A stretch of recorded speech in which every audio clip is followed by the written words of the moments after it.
कार्यक्रमासाठी अगत्याने आलेले काँग्रेस पक्षाचे नेते बाळासाहेब थोरात यांचा विचार आताच आपण ऐकले ते शिवसेनेचे नेते संजय राऊत, आपल्या उमेदवार सुप्रियाताई सुळे,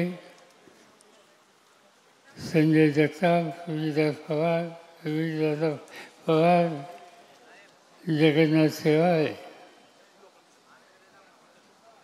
सक्सेना सरगर या ठिकाणी उपस्थित असलेले वेगवेगळ्या पक्षांचे नेते, विशेषतः काँग्रेस पक्ष, राष्ट्रवादी काँग्रेस पक्ष, आप, शिवसेना आणि अन्य सगळ्या विविध राजकीय पक्षाचे नेते आणि हजारोच्या संख्येनं या ठिकाणी उपस्थित असलेले माझे सगळे इंदापूर भाई बहिणी. काय तुम्ही अजूनही पालकत्वाची वाट पाहताय? 95,000पेक्षा अधिकच्या कुटुंबाचे आयुष्य आनंदाने भरले आहे. आजच कॉल करा आणि मिळवा फर्टिलिटी ट्रीटमेंटवर सूट आणि सर्वांना द्या आनंदाची बातमी. या व्यासपीठावर अनेकदा मी आलो, अनेकदा तुमच्याशी बोललो. आज एक वेगळी स्थिती देशात आहे. हा देश, देशाचा कारभार, राज्य, राज्याचा कारभार कुणाच्या हातामध्ये राहावा हा प्रश्न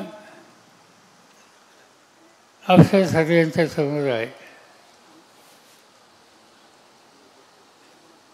भारतीय जनता पार्टी यांच्या हातामध्ये देशाची सत्ता आहे.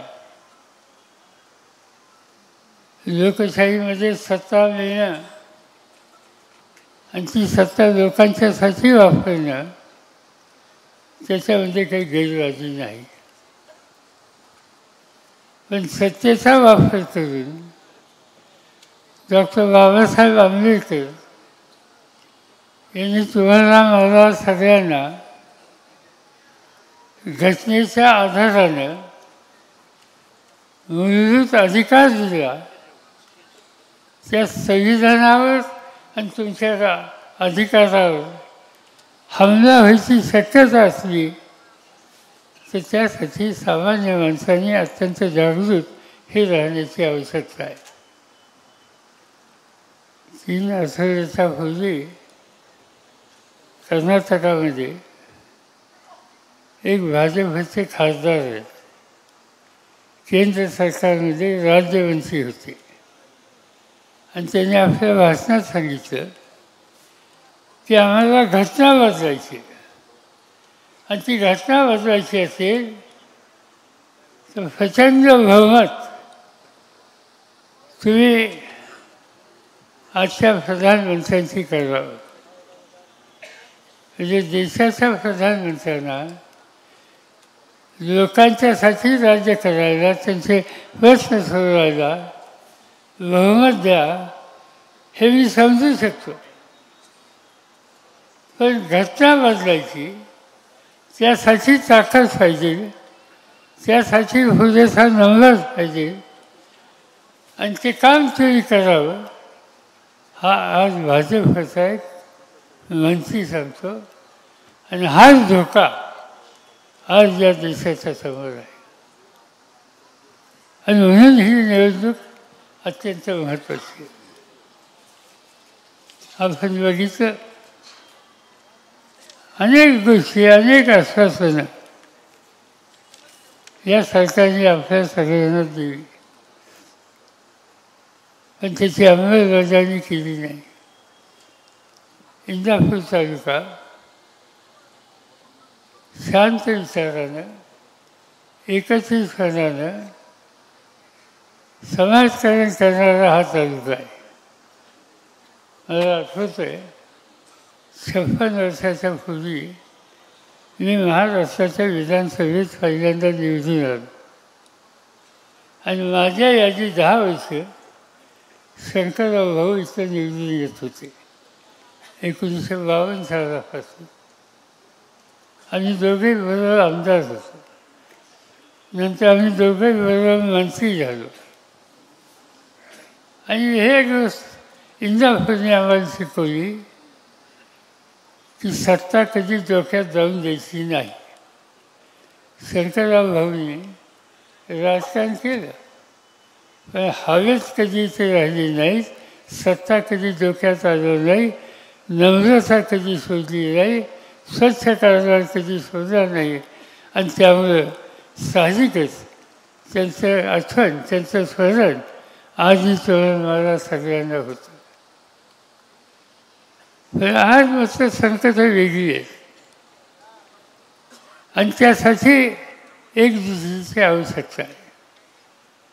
प्रश्न खूप आहेत. आपला सगळा भाग हा जास्तीत जास्त ऊसाची शेती करणारा, कारखानदारी काढली, 2 पैसे मिळतील याची काळजी घेतली, उजनीचं पाणी फाटीमारनं तेल मिळतं, निरा उजवा आणि जावा करवा त्याची मदत आपल्याला होते. आणि या सगळ्या गोष्टीच्यामुळं या भागामध्ये काही मर्यादित जिल्ह्यात भाग शोधला तर बागायत भागाचं क्षेत्र हे दिवसेंदिवस वाढतं. आणि त्यामुळे साहजिकच उत्पन्न वाढतं. पण उत्पन्न वाढून नुसतं चालत नाही, त्याला रास्त किंमत मिळाली पाहिजे. अर्थात शिवसेनेच्या नेत्यांनी आपल्या भाषणात सांगितलं की प्रधानमंत्र्यांनी सांगितलं होतं की 16-17च्या अंदाजपत्रकामध्ये शेतकऱ्याचं उत्पन्न 2022पर्यंत, आज 24 आहे, दुप्पट करण्याचं आश्वासन दिलं. काही घडलं का? तुमचं उत्पन्न दुप्पट झालं? काही दिसत नाही. 2024 आहे, 22ला होणार होतं, 24ला तुमचं उत्पन्न वाढलेलं नाही. यावेळी अनेक निकालाचे घेतले, जसा उल्लेख त्यांनी केला. कांदा निर्यात बंदी, एकदम निर्यात बंदी. कांद्याचे भाव गजगजले. कांदा उत्पादक रस्त्यावर आला. त्याला तो कापूस उत्पादन करणारा शेतकरी तोही हवालदिल झाला. आणि या सरकारला त्याची काळजीची चिंता नाही. माझ्याकडे ज्यावेळेला शेती खात्याचं काम होतं आणि आम्ही कांदा हा परदेशात जायची काळजी घेतली आणि त्याचा परिणाम इथे कांद्याचे भाव वाढले. आणि कांद्याचे भाव जेव्हा वाढले तेव्हा पार्लमेंटमध्ये मी बघितलं, इथं उत्पादक गळ्यात कांद्याच्या माळा घालतोय, तिथं भाजपवाले गळ्यात कांद्याच्या माळा घालून आले पार्लमेंटमध्ये आणि घोषणा करायला लागले, शरद पवार होश में आओ, प्याज की किंमत नीचे लाओ. दंगा केला त्यांनी. आमचे जे सभापती असतात त्यांनी मला सांगितलं की भाव खाली आणण्याची मागणी आहे, तुम्ही याच्यात खुलासा करा. खुलासा करा सांगितलं, खुलासा करावा लागला. मी सांगितलं कांदा हा जिरायत शेतकऱ्याचं पीक आहे.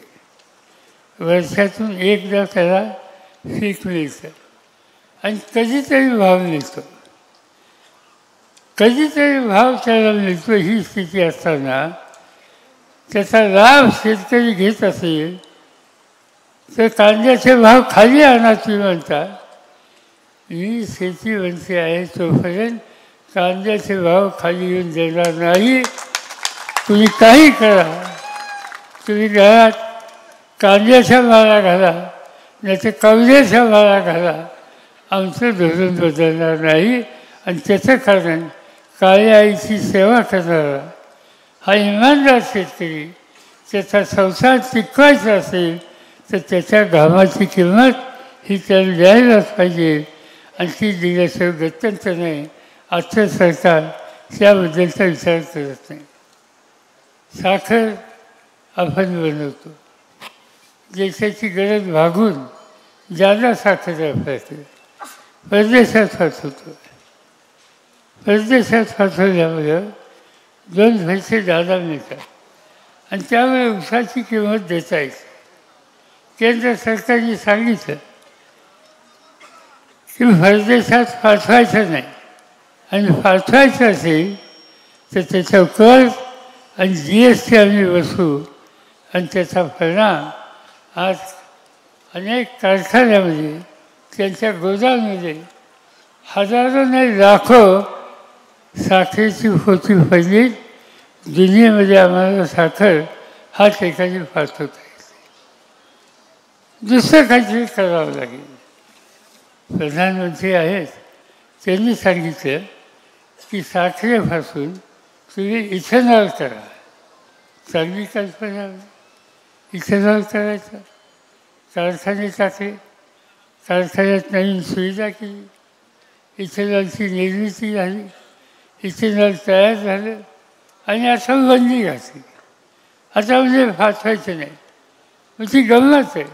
प्रधानमंत्री सांगतात इथेनॉल करा, प्रधानमंत्री सांगतात कारखान्याने नवीन दिसलेली काळजी पाहिजे, प्रधानमंत्री सांगतात याला आमची परवानगी आहे आणि हे सगळं केल्याच्या नंतर त्याचं बंधनं घालतात आणि त्याचा परिणाम त्या कारखान्याच्या डोक्यावर इथेनॉलच्या कारखान्याचं ओझं राहिलं, बँकेचं कर्ज काढलं आणि त्याचा परिणाम आज ऊसाची किंमत ही देण्याची ताकद त्या ठिकाणी राहिलेली आहे.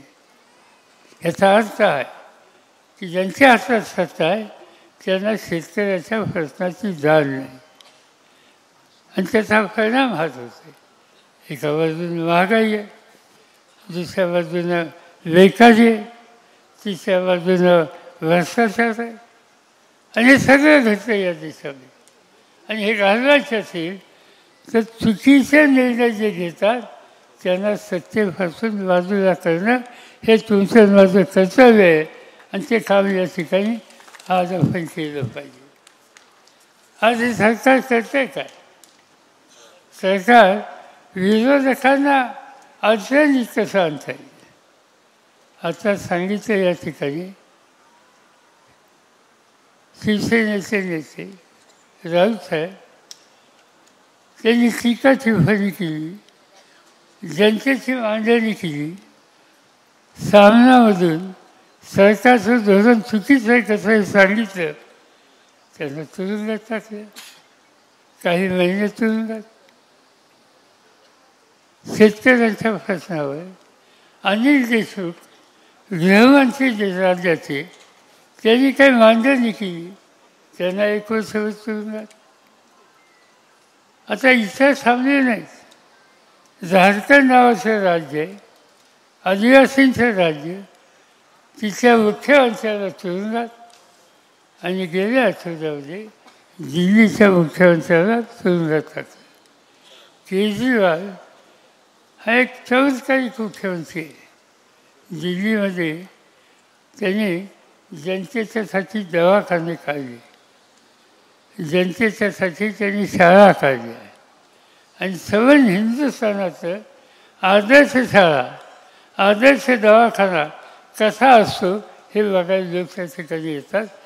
असं मोठं काम केजरीवालने केलं आणि आज तर केजरीवाल तुरुंगात. कशासाठी? काही नाही. प्रधानमंत्र्यावर काही धोरणावर टीका केली म्हणून. हा केजरीवाल त्यांनी मागची निवडणूक केली, 80 आमदाराच्या जागा होत्या त्यांच्याकडं. त्यांच्या किती निवडून आल्या माहिती आहे? 80 मधल्या 78. फक्त 2 जागा त्यावेळी विरोधी पक्षांना मिळाल्या. म्हणजे 98% निकाल लोकांनी त्याच्या बाजूने दिला. एवढा लोकप्रिय मुख्यमंत्री आज तुरुंगात आहे. का? तो प्रधानमंत्र्यांच्यावर टीका करतो. आज ही सवन सत्ता जी वापरली जाते ती विरोधकांना तुरुंगात टाकण्याच्यासाठी असते. केजरीवालांचे 2 मंत्री तुरुंगात आहेत. ममता बॅनर्जी ज्या मुख्यमंत्री आहेत बंगालच्या, त्यांचे मंत्री तुरुंगात आहेत. अनेक ठिकाणी लोकांचे प्रतिनिधी तुरुंगात टाकून एक प्रकारची दडपशाही या देशात सुरू केलेली आहे. आणि त्यामुळं साहजिकच एक संकटाचं चित्र आज देशामध्ये दिसतंय. आणि हे आपल्याला बदलायचं. हे बदलायचं असेल तर एकजूट असली पाहिजे. माझी खात्री आहे महाराष्ट्रामध्ये उद्धव ठाकरे असतील, मी असेल, काँग्रेस पक्षाचे नेते बाळासाहेब थोरात असतील, आणखीन आमचे नेते असतील, या सगळ्यांना आज एकत्र येऊन एक प्रकारचं राज्याला आणि देशाला पर्याय द्यायला यंत्रणा आपण उभी केली पाहिजे. ही भूमिका आम्ही लोकांनी घेतली आणि ती आम्ही करणार आहोत. संकट मोठी आहे. तुम्ही वाचतात दिल्लीमध्ये वर्षभर पंजाबमधले हरियाणातले शेतकरी दिल्लीच्या सीमेवर येऊन आंदोलन करतात. 1 वर्ष दिल्लीचा उन्हाळा भयंकर कडक असतो, दिल्लीची थंडी भयंकर कडक असते. पण या थंडीचा उन्हाचा विचार न करता 1 वर्षभर काही हजार शेतकरी त्या ठिकाणी बसतात आणि शेतीमालाच्या किमतीचा प्रश्न त्या ठिकाणी मांडतात. आजचं मोदी सरकार त्यांच्याकडे धुंकून बघायला तयार नाही. अशांच्या हाताचं सत्ता काढणं हे तुमचं माझं सगळ्यांची आवश्यकता आहे. आणि ते करायचे असेल तर अनेक निकाल आपल्याला घ्यावे लागतील. निवडणुका या जवळ आल्या. हे सरकार निवडणुका नक्की कशा होऊन देतील याची आज खात्री वाटत नाही. ज्याचा उल्लेख बाळासाहेबांनी केला की काँग्रेस पक्ष देशाचा महत्त्वाचा प्रश्न, गांधी नेहरूंचा प्रश्न, आज त्या पक्षाला लोकांच्या समोर जायचं असेल, लोकांच्या समोर आपली मांडणी करायची असेल तर त्यासाठी काही गोष्टी छापाव्या लागतात, प्रचार करावा लागतो, सभा घ्याव्या लागतात, लाऊडस्पीकरवर बोलायला लागतं आणि त्यासाठी खर्च येतो. तो खर्चच बंद करायचा म्हणून केलं काय तर काँग्रेस पक्षाचं बँकेत असलेलं अकाउंट तेच वेळी बंद केलं आणि सवन त्यांचा व्यवहार हा बंद करून टाकला. आज काँग्रेस पक्षाचं अकाउंट त्यांनी थांबवलं. उद्याच्याला तुम्ही भूमिका घेतली तर तुमचंही खातं ते बंद करतील आणि 2 पैसे कष्टाने तुम्ही मिळवले तो तुमचा वापरायचा अधिकार हा सुद्धा उद्ध्वस्त करतील.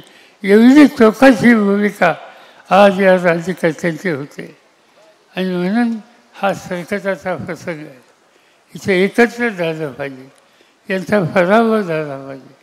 आणि ते करण्याच्यासाठी ठिकठिकाणचे आघाडीचे उमेदवार कुठे शिवसेनेचा असेल, काँग्रेसचा असेल, राष्ट्रवादीचा असेल, अन्य सरकारांचा असेल, तो विजय करणं हे तुमचं माझं काम आहे.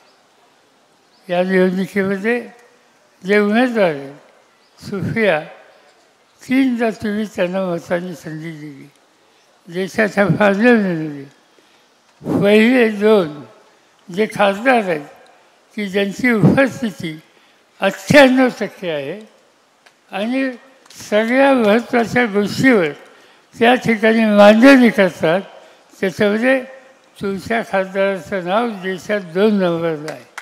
आणि त्यामुळे तुमच्यासाठी काम करणार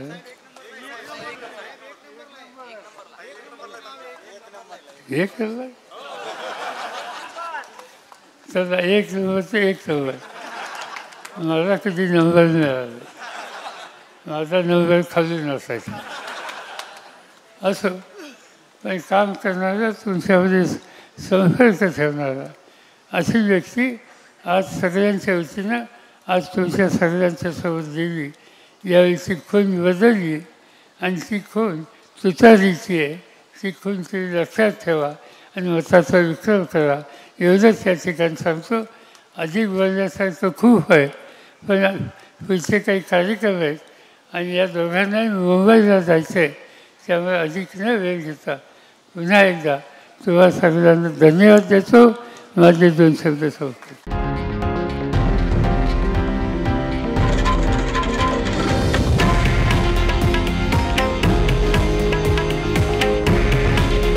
हे आहे देशातील नंबर 1 न्यूज नेटवर्क आणि आपण पाहत आहात TV9 मराठी. काळजी तुमची, हित महाराष्ट्राचं.